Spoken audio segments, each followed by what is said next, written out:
If you want a Model S or X, now's the time. Elon Musk issuing a warning on X. They're going away. Quote, important to order a Model S or Model X before production stops, as in permanently. They're being deleted, gone forever.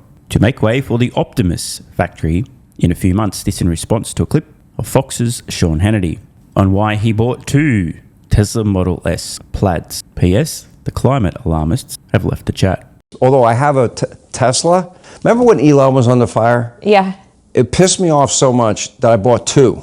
And I bought 2 S Plaids. One I gave away on my radio show. Mm-hmm. And it is the greatest car I've ever had in my life. And I've had fast cars. I'm a muscle car guy. Do you drive it in full self-drive? Do you put the autopilot on? I do both. You know, I like both. When I put it in auto drive and people like are with me, they're like freaking out. They just can't believe how great this technology is. Yeah. I had Elon on one night and I go, yeah, it goes from 0 to 60 in 0.9 seconds. He goes, well, you'd be dead if it was that fast, but it's 1.9 seconds. I'm kind of embarrassed myself. But it's got 1,000 plus horsepower, 0 to 60, 1.9 seconds, auto drive. That is the greatest rocket ship kick-ass car I've ever driven. You can go online. It beats Bugatti. It beats the Corvette Z06. It beats Porsche. Are you a car guy? Well, I always dreamed of cars. Now that I can afford it, I never bought them. I bought one, but I like the S-Plaid better.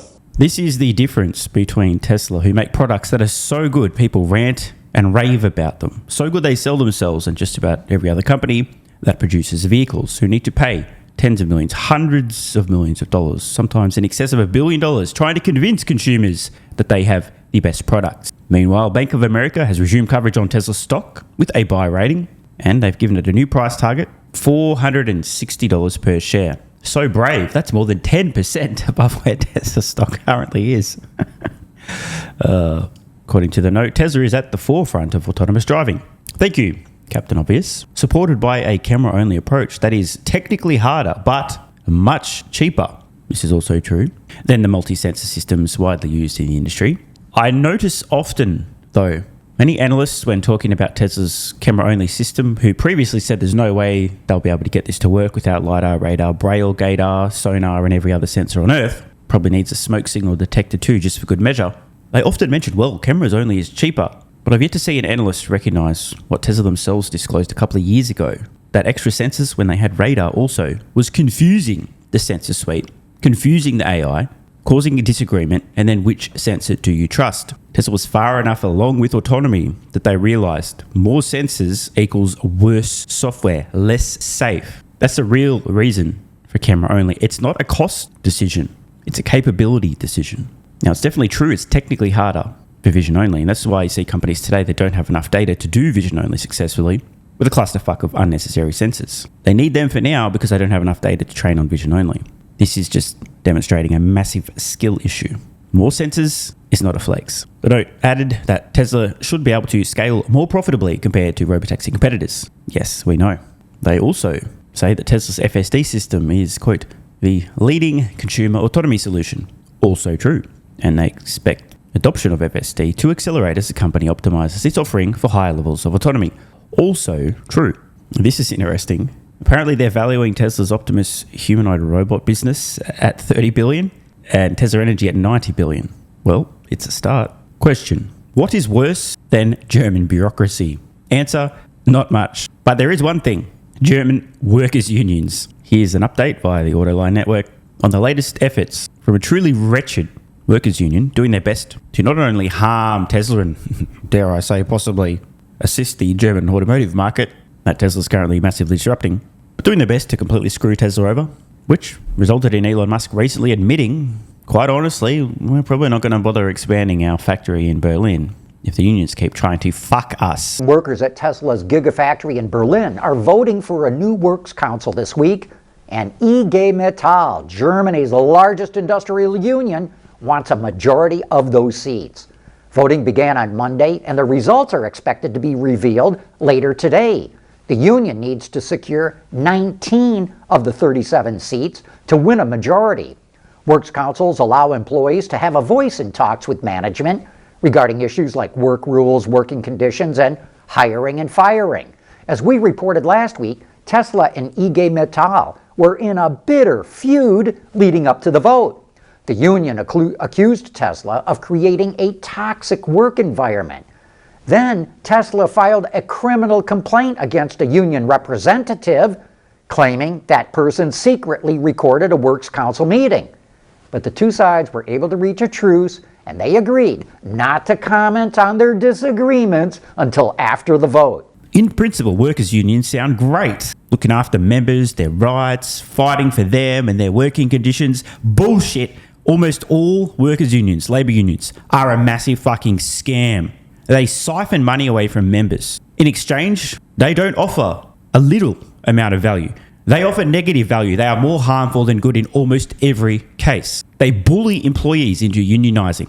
They bully companies into providing financially unsustainable compensation, working conditions, which, by the way, results in a fuck ton of automation and massive job losses. That's the find out part of fucking around.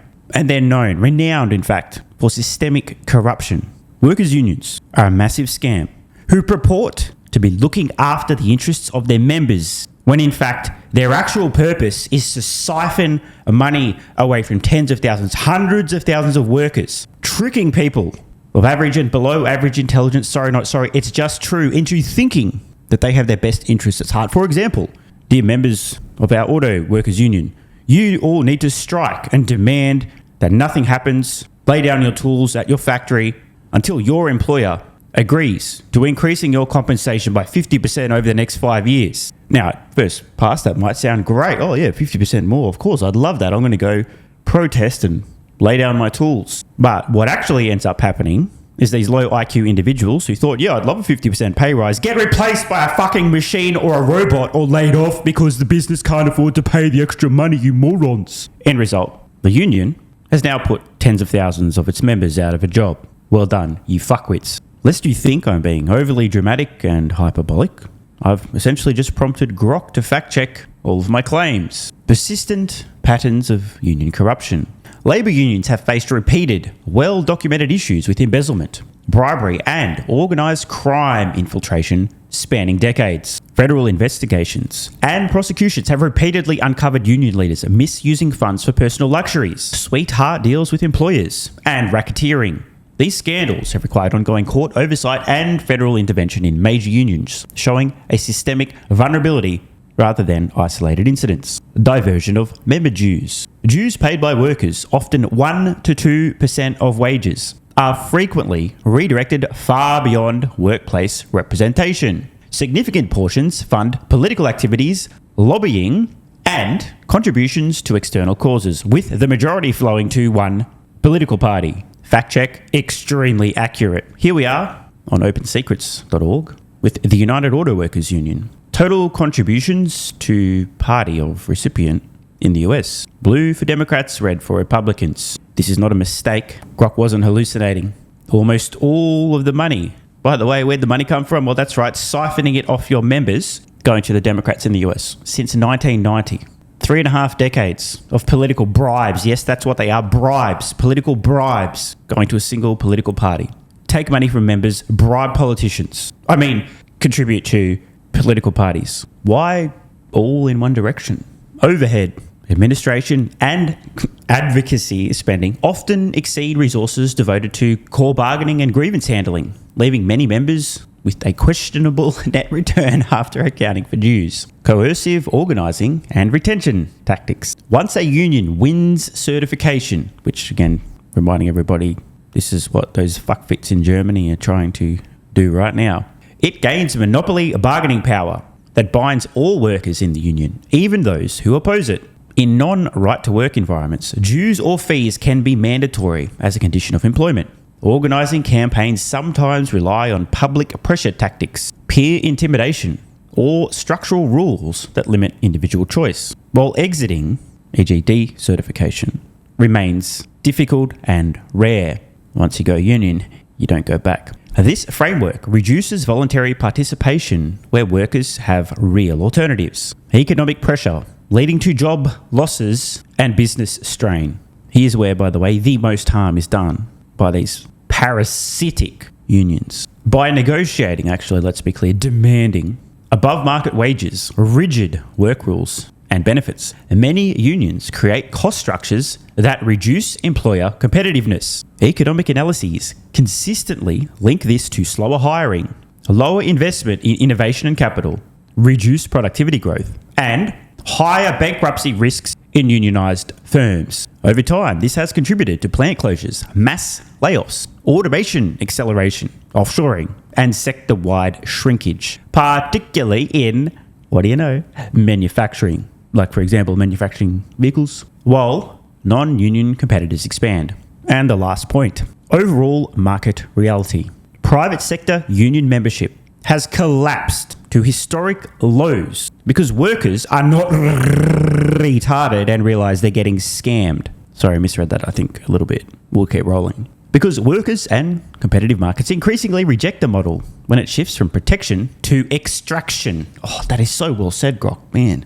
Where unions avoid these pitfalls, which is rare, and remain member-focused, they can still deliver value. But the long-term evidence shows that monopoly power, weak accountability, and insulation from market discipline have turned too many into self-perpetuating institutions that harm the very workers they claim to serve.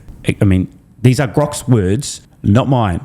The conclusion here: it is no exaggeration to say that the future of Tesla, especially in Germany, but I mean, more broadly in other pockets of Europe, hinges on what happens in the next 24 hours. They are trying to kill Tesla. Want more content? Early access? Bunch of perks? Click the links in the pinned comment. AG1 has been part of my daily health protocol for almost half a decade. It's packed full of vitamins and minerals and helps me fill in nutritional gaps while supporting energy, digestion, and immune function. It also has prebiotics and probiotics to promote gut health. I take my health very seriously, and so should you. Try AG1 today by visiting drinkag1.com/SMR or click the link in the pinned comment and enjoy a free welcome kit with vitamin D3 plus K2 and AG1 travel packs. That's drinkag1.com/SMR.